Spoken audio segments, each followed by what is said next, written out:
Tradition et modernité, dossier à suivre dès l'entame du journal. Tractation et effets pervers de la fraude autour du baccalauréat 2020.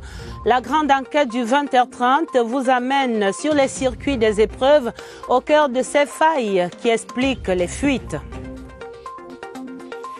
Et puis, tractation d'experts et effets espérés, des propositions de la CEMAC pour accroître les ressources financières des États de la sous-région. Les annonces de ce comité, de la réunion du comité inter-État ce mardi, c'est dans ce journal. Voilà pour les titres. Développement après ceci.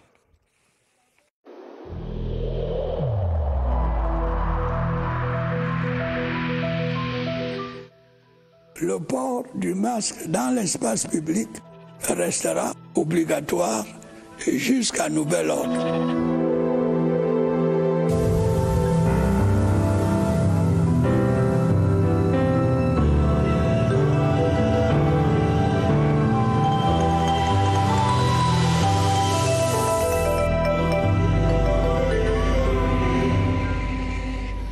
Ouvrons donc le journal avec cet important communiqué de presse du ministre d'État, secrétaire général de la présidence de la République, qui porte à la connaissance de l'opinion nationale que le président de la République, président du Conseil supérieur de la magistrature, a décidé du report au lundi 10 août 2020 à 12 heures dans la salle des conseils de la présidence de la République, report de la réunion du Conseil supérieur de la magistrature, réunion initialement convoquée pour le jeudi 6 août 2020. C'est un communiqué signé ce 4 août 2020 par le ministre d'État, secrétaire général de la présidence de la République, Ferdinand Ngongo. Les chefferies traditionnelles ont le vent en poupe. L'évocation des prochaines élections régionales augmente l'attrait de cette notabilité.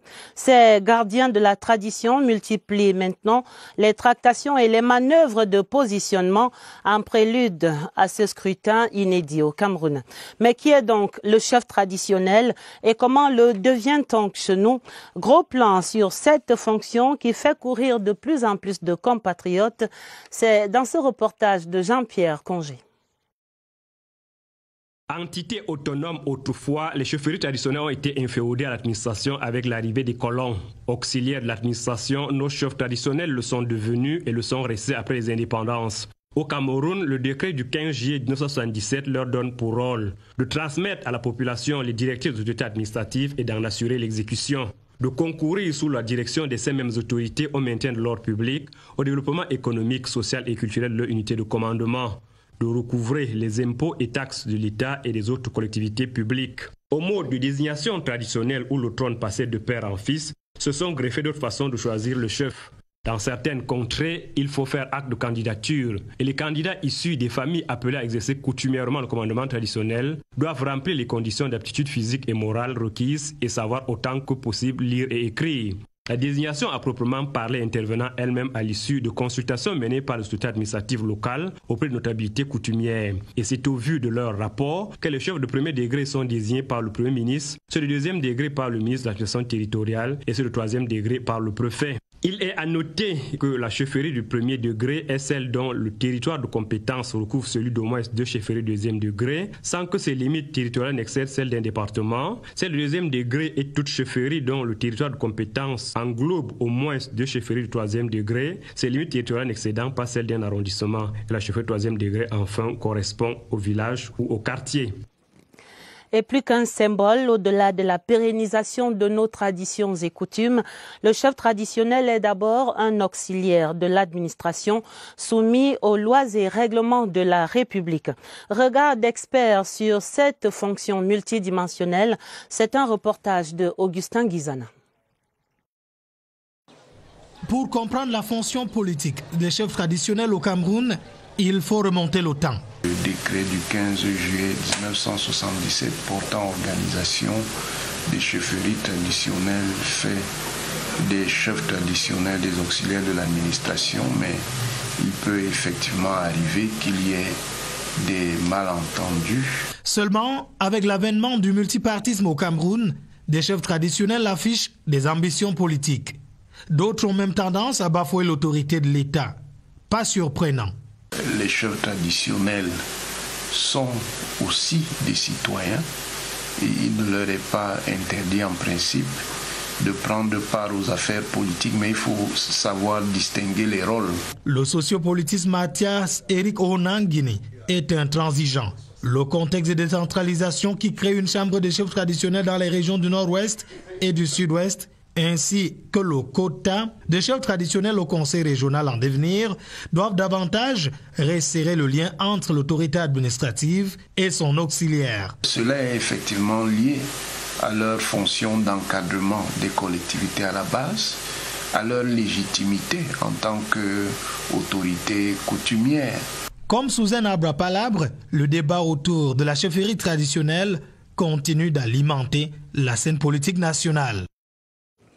L'extrême nord, s'il est une zone où la chefferie traditionnelle conserve toute sa magnificence et son aura, c'est bien le septentrion.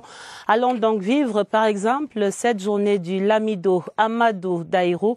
Il est à la tête de la chefferie de Meskine, mais il est aussi maire de Maroua Ier. À la fois guide spirituel, juge coutumier et leader de sa communauté, voici le portrait de ce père de 21 enfants, brossé ici par Aladi Mustafa. C'est en octobre 1990 qu'il a pris les rênes de Meskine, un lamida situé à 6 km de la ville de Maroua. Depuis 30 ans, Sa Majesté le Lamido de Meskine a un emploi du temps bien défini. C'est d'abord la prière de 5 heures. Quand à la cour, elle vient probablement vers 8 heures. On repartage les tâches. Le chef se retire après la prière de 14 heures. Dépositaire des valeurs traditionnelles et ancestrales, Sa Majesté le Lamido de Meskine consacre aussi du temps à ses femmes, ses 21 enfants et ses 5 petits-fils. Malgré que nous avons de nombreuses femmes et de nombreux enfants, on s'occupe de tout le monde. Âgé de 52 ans, Sa Majesté Amadou Daïrou est aussi un homme politique. J'ai été d'abord président de sous-section du RDPC, puis maire de la commune rurale de Maroua. Aujourd'hui, sénateur suppléant dans le Diamaré. À l'heure où le Cameroun fait face au coronavirus, il laisse ce message aux 22 000 âmes qui peuplent Meskine. Laver les mains, se protéger avec les cache-nez. Le Lamida de Meskine, qui a vu le jour en 1795, compte 53 chefferies de 3e degré. A jeté également dans ce dossier l'hommage à un chef qui a marqué l'histoire du Cameroun bien au-delà de sa communauté. Rodolphe Mangabel est un monument à lui tout seul. Les Sawas commémorent en cette semaine le 105e anniversaire de son exécution par pendaison sous la férule des colons. La semaine d'activités commémoratives était lancée hier lundi à Douala par le gouverneur Samuel Dieudonné Iva Dibois et par le maire de la ville de Douala. Récit à Douala, Gaël Moudiondedi. Pour cette 105e édition de la commémoration du Tété Kombo, c'est le gouverneur de la région du littoral, Samuel Dieudonné Ivara Dibois, qui ouvre la semaine des hommages en matinée sous le regard attentif de la reine du canton Bel. Rodolphe Mangabel n'appartient plus à la communauté Sawa, c'est à tout le Cameroun. L'après-midi, même rituel, mais cette fois, c'est le maire de Douala qui est à l'honneur. La République a fait de Roi Bel, Rodolphe Douala Mangabel, un héros national. C'est à ce titre que nous venons nous incliner dans ce lieu mythique et devant là où il a été pendu. Ces commémorations culmineront samedi 8 août, jour de la pendaison du Roi Bel, Rodolphe Douala Manga. Autre zone de forte prégnance de la chefferie traditionnelle au Cameroun, c'est bien la région de l'Ouest, un creuset de notre riche culture. Les missions de ces gardiens de la tradition dans le département des Hauts-Plateaux leur étaient rappelées hier lundi par le préfet Yampen Ousmanou. C'était en présence du vice-premier ministre Jean Kueté. Retrouvons à Baham Stéphane Franky Kana. Une rencontre tripartite, autorité administrative, municipale et traditionnelle du département des Hauts-Plateaux pour parcourir les dispositions légales qui régissent les attributions des chefs traditionnels dans leur rôle d'auxiliaire d'administration. Les chefs de deuxième degré des 9 groupements que comptent les Hauts-Plateaux ont été appelés à jouer leur partition dans la collaboration avec l'autorité administrative dans l'encadrement des populations. Le préfet nous a édifié sur les textes qui régit la chefferie traditionnelle. Conscients du rôle important que jouent les gardiens des traditions dans le maintien de la paix, les élites du département ont réitéré leur soutien à les accompagner dans leur mission. Les chefferies traditionnelles sont consolidées par le président de la République au sein de l'État. Jean Kueté, le vice-premier ministre qui a participé aux assises, a souligné que le développement de la région de l'Ouest, crée entrée dans les traditions, s'appuie sur les chefferies traditionnelles. Restons dans les Grassfields où la commune de Pété Banjoun célébrait hier lundi l'entrée en fonction de son nouveau maire. À la tête du nouvel exécutif communal installé par le préfet du Konki, c'est bien Madame le maire, Niki Love Maptue Foto. André Aristide des combats de CRTV Ouest était au palais de justice de Banjoun pour nous.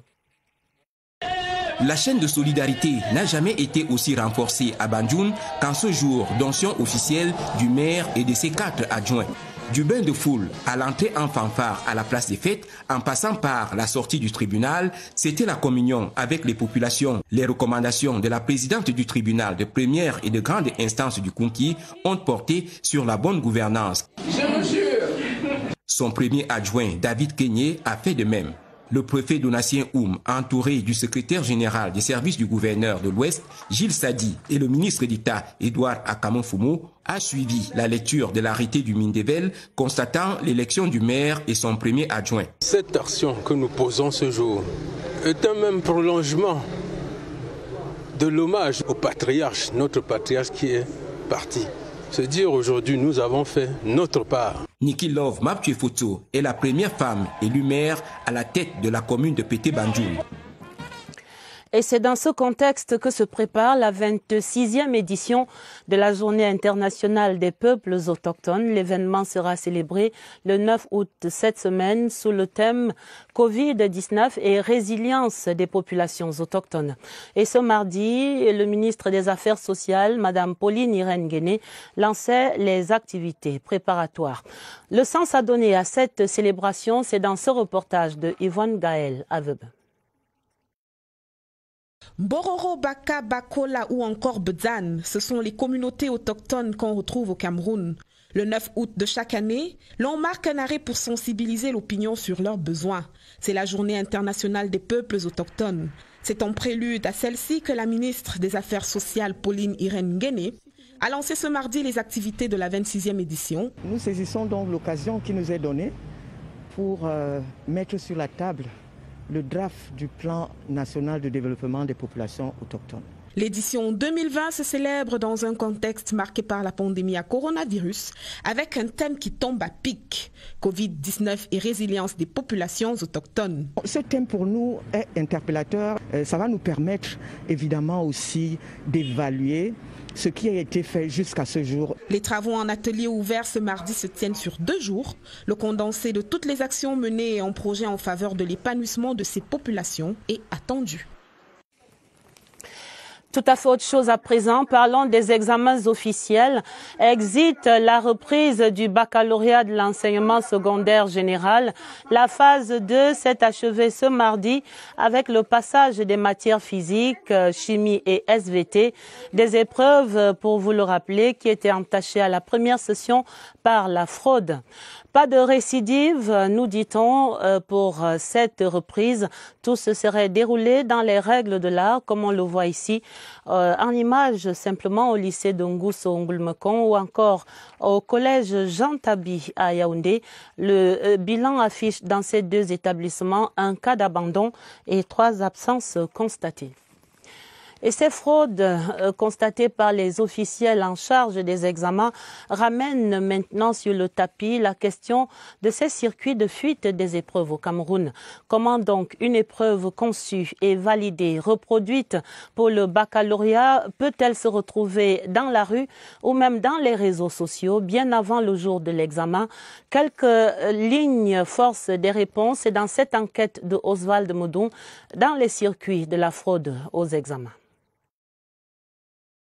L'on croyait que l'eau avait fini par retrouver sa voie sous les ponts, jusqu'à ce que le baccalauréat 2020 la remette au goût des candidats. Mais à en croire une source anonyme, le phénomène n'est pas nouveau. Chaque année, il y a toujours eu ce qui est arrivé là. Il n'y a rien d'exceptionnel à cela. Ce qui est maintenant embêtant, c'est parce que les enfants mettent ça sur Internet. De la conception au candidat, les intermédiaires sont nombreux. L'enseignant de terrain élabore le sujet, les inspecteurs nationaux valident sa conformité. Les sujets sont alors déposés dans la banque des sujets de l'OBC. Une épreuve sera tirée au sort parmi d'autres par un comité restreint avant d'être envoyée à la reprographie. Une fois multipliées et scellées, l'OBC achemine les épreuves vers les délégations régionales. Elles iront de là pour les délégations départementales où elles seront réceptionnées par chaque chef de sous-centre. Les enveloppes scellées ne sont ouvertes qu'en salle d'examen devant les candidats avant le début de chaque épreuve. Seulement, entre impondérables et aléas, la chaîne peut compter des maillons faibles. Ceux qui choisissent et sélectionnent ces épreuves peuvent éventuellement mettre ces épreuves à la disposition des élèves. Il y a la partie de reprographie. Il y a l'empaquetage. À ce niveau également, on pense que si ceux qui sont appelés à le faire ne sont pas d'une très bonne moralité, ils peuvent tirer les épreuves et mettre à la disposition du public. Il y a le convoyage, c'est-à-dire le transport de ces épreuves. Ce n'est pas toujours bien sécurisé. Une autre source anonyme circonscrit davantage le maillon faible. La seule personne dans cette chaîne qui peut faire 5 ou 6 jours avec les épreuves, c'est le chef de sous-centre. En attendant les conclusions des enquêtes, tous les acteurs de la chaîne espèrent voir les coupables clairement identifiés, mais surtout poursuivis pour leurs actes. Parlons à présent du développement de la sous-région Afrique centrale. Et sur ce front-là, ce sont les fonds qui manquent le plus. Aussi, la commission de la CEMAC et les experts des États membres sont-ils mobilisés depuis ce mardi. Il s'agit d'explorer de nouvelles sources de recettes. Ces travaux du comité inter-État de l'UEAC étaient conduits ce mardi par Daniel Onaondo, le président de la commission de la CEMAC. D'autres précisions sur cette réunion dans ce reportage de Marie-Laurence Senke.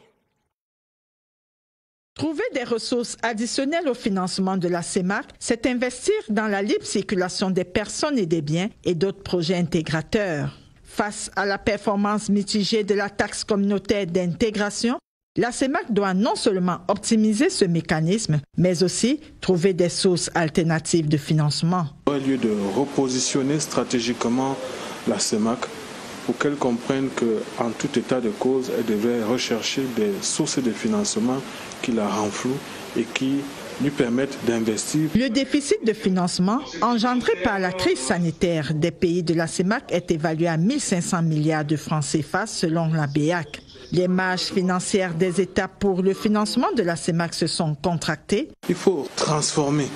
Ça va générer beaucoup d'emplois, ça va générer des recettes, ça permettra même de financer aisément, de prélever aisément des taxes qui notamment peuvent alimenter les ressources de la communauté. Les recommandations des experts seront transmises au ministre des Finances, de l'Économie et de l'Intégration qui siégeront le 10 août par visioconférence. Les solutions de développement pour le Cameroun viendront aussi certainement de l'entrepreneuriat jeune. Une cinquantaine de ces jeunes étudiantes sont ainsi à l'école de l'entreprise, une initiative du GFAC, le groupement des femmes d'affaires du Cameroun, en faveur de ces jeunes filles porteuses de projets d'entreprise. Les résultats attendus de cette expérience avec Joël Igor à Banda. Le projet de création d'une pépinière d'entreprise est mis sur pied par le GFAC, groupement des femmes d'affaires du Cameroun, dans un contexte où il existe des contraintes liées au développement des entreprises en général et des femmes en particulier. Une manière pour le groupement de pallier le manque de structures d'appui aux entreprises et organisations du secteur privé féminin. Ouvert ce lundi 3 août 2020, le projet accueille pour cette première vague plus d'une cinquantaine de jeunes femmes camerounaises porteuses de projets. C'est donc une assistance technique de proximité du GFAC à ses promotrices d'entreprises. On veut aussi prendre notre savoir-faire, l'expérience qu'on a déjà eue dans les affaires, pour transférer ça aux jeunes filles. La première étape de formation du projet pépinière d'entreprise s'achève le vendredi 7 août 2020.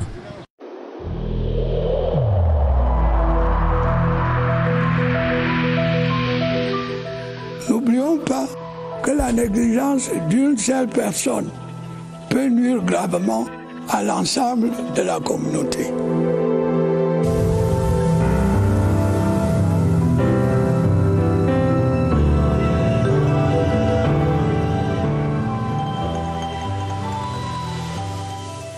Sur le front de la lutte contre le Covid-19, le point de presse quotidien sur l'évolution de la pandémie vient de s'achever au centre des opérations des urgences de santé, publique à Messa, ici à Yaoundé. Nous y retrouvons Évariste Eyenga, notre reporter, et son invité, le docteur Daniel Mabongo. Bonsoir Évariste, quelles autres nouvelles ce soir sur le front de la lutte contre cette terrible pandémie au Cameroun?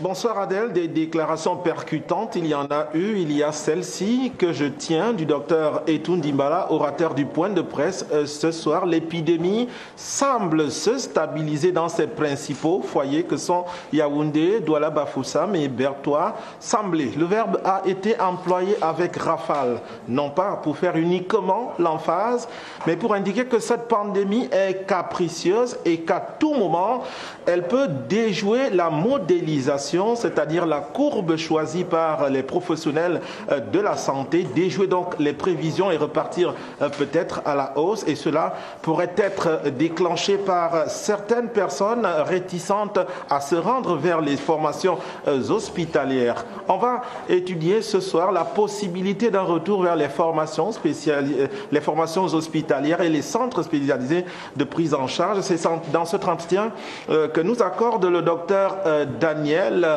Mabongo. Bonsoir docteur. Bonsoir Évariste. Vous êtes épidémiologiste, médecin épidémiologiste de terrain, ce qui suppose que dans l'une de vos missions, il y a que vous faites les interventions d'urgence. Dites-nous, parmi les hôpitaux que vous fréquentez, quelle est la situation là-bas? Quel est l'état de lieu en termes de fréquentation?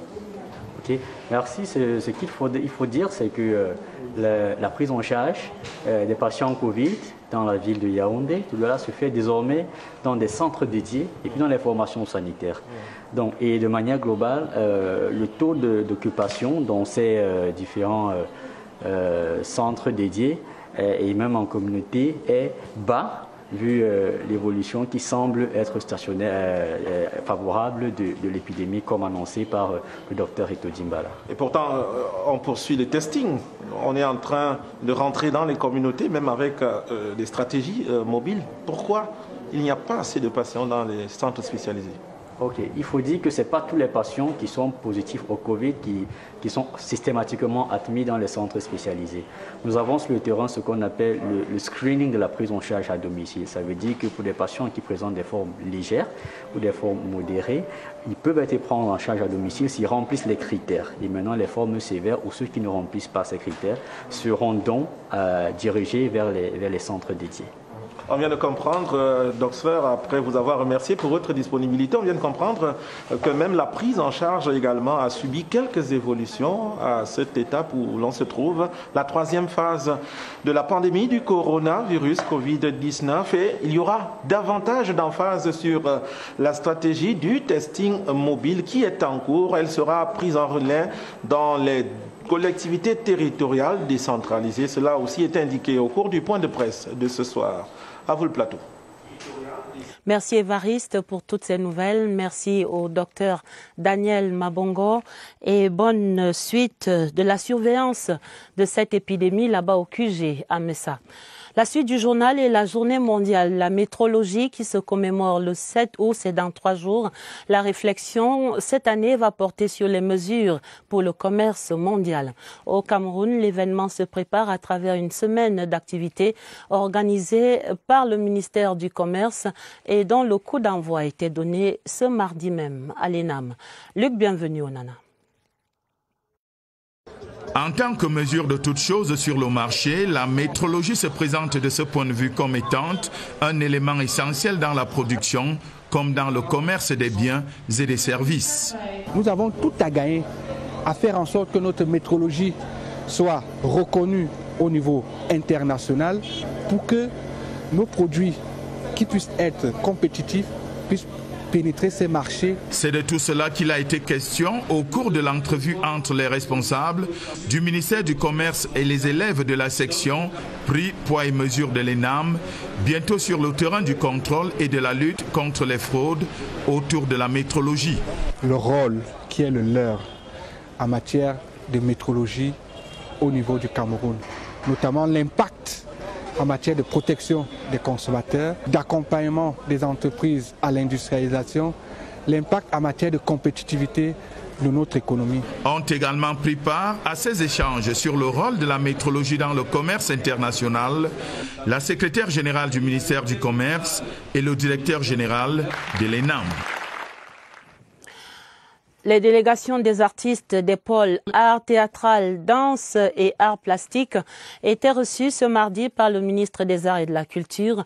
Ces artistes, comme ceux qui les ont précédés chez le ministre Bidonkwat, lui ont remis des motions de soutien et de remerciement à la haute attention du président de la République au sujet de l'adoption et de la promulgation de la loi du 20 juillet 2020 qui régit désormais les associations artistiques et culturelles au Cameroun. Les associations artistiques et culturelles est bien reçue par les pôles art plastique, art théâtral et danse. Elle nous a comblés, nous les hommes de théâtre, parce que lors de la RECAN, nous avons passé pratiquement plus de 10 heures par jour pour réfléchir sur les propositions que nous devions faire au ministre des Arts et de la Culture. Nous allons enfin pouvoir nous organiser et certainement trouver des financements. Les coordinateurs des différents secteurs sont venus dire leur reconnaissance. Nous sommes venus dire à haute voix merci à son Excellence Paul Biya. Au-delà de l'organisation des pôles artistiques en fédération, cette loi vient redynamiser le mouvement culturel au dire des différents orateurs. La page des sports avec cette nouvelle, le comité national paralympique va se doter d'une direction technique nationale. Les textes de fonctionnement de cette instance des athlètes déficients étaient adoptés ce mardi par les membres du bureau exécutif. Le reportage sur cette réunion, Évariste Yenga. Les organes techniques se mettent en place au jour le jour pour donner corps à un comité national paralympique modèle. La direction technique nationale est le dernier né après les 4 fédérations spécialisées créées précédemment. Son cadre juridique a été fixé ce mardi. Tous les participants à la réunion ont adopté ce texte qui sera donc présenté au conseil d'administration le 2 septembre prochain. J'ai aussi été rassuré en suivant les exposés des présidents des fédérations. La direction technique nationale naissante va décongestionner les fédérations. Le comité national paralympique camerounais s'appuyait sur les directions techniques des fédérations, ce qui faisait un double emploi pour nos différents entraîneurs. Et je pense qu'avec la mise sur pied de la direction technique nationale, nous allons aller un peu plus loin que cela. Les membres du bureau exécutif ont aussi adopté le budget révisé. Entre-temps, le suivi des para-athlètes est individuel pour cause du coronavirus. Ce suivi est préparatoire aux Jeux paralympiques de Tokyo 2021.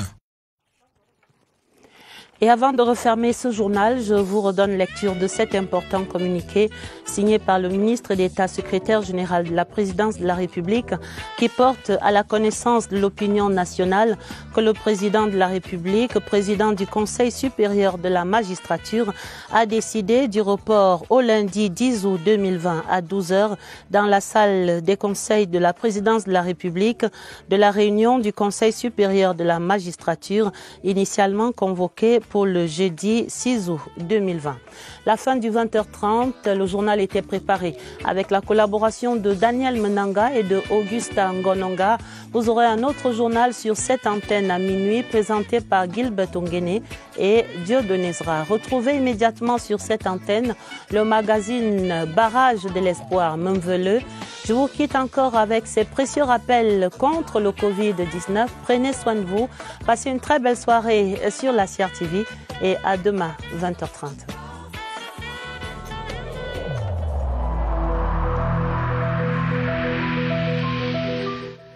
Il est essentiel que les mesures qui ont été indiquées soient absolument respectées par chacun de nous. Lavez-vous régulièrement les mains à l'eau et au savon ou à l'aide d'un gel hydroalcoolique. Restez à au moins 1 mètre de distance des autres personnes, surtout si elles toussent, éternuent ou ont de la fièvre. Si vous avez de la fièvre, de la toux ou des difficultés à respirer, consultez un médecin.